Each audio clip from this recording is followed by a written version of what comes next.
और इस वक्त की बड़ी खबर आपको बता दें, ईद उल अजहा को लेकर यूपी हुकूमत ने हिदायत जारी की है। कोरोना ज़वाबीत पर अमल हो। सीएम योगी ने कहा है कि किसी भी प्रोग्राम में 50 से ज्यादा लोग शामिल ना हो, ममनुआ जानवरों की कुर्बानी ना हो। सीएम योगी ने यह भी कहा है अवामी मकामात पर कुर्बानी का अमल ना करें, सफाई का खुसूसी ख्याल रखा जाए।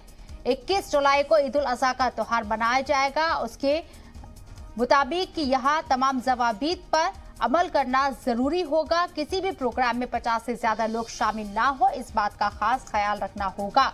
इसके साथ ही साफ सफाई का भी खुसूसी ख्याल रखा जाए।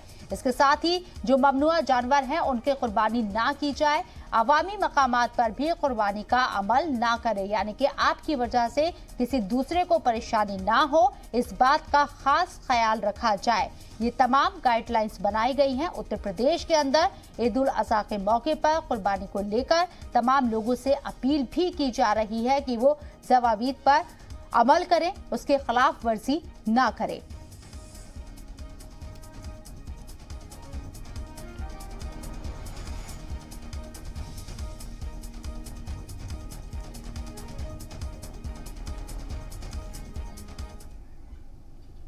पूरे मुल्क में ईद उल अजहा का त्योहार 21 जुलाई को मनाया जाएगा। जी इस्लाम की टीम ने आसाम के दिसनापुर में पेश इमाम मुफीदुल इस्लाम कासमी से जानकारी ली है। उन्होंने बताया है कि हम लोग घर में ही ईद की नमाज पढ़ेंगे, इसके साथ ही तमाम एहतियात बरतेंगे।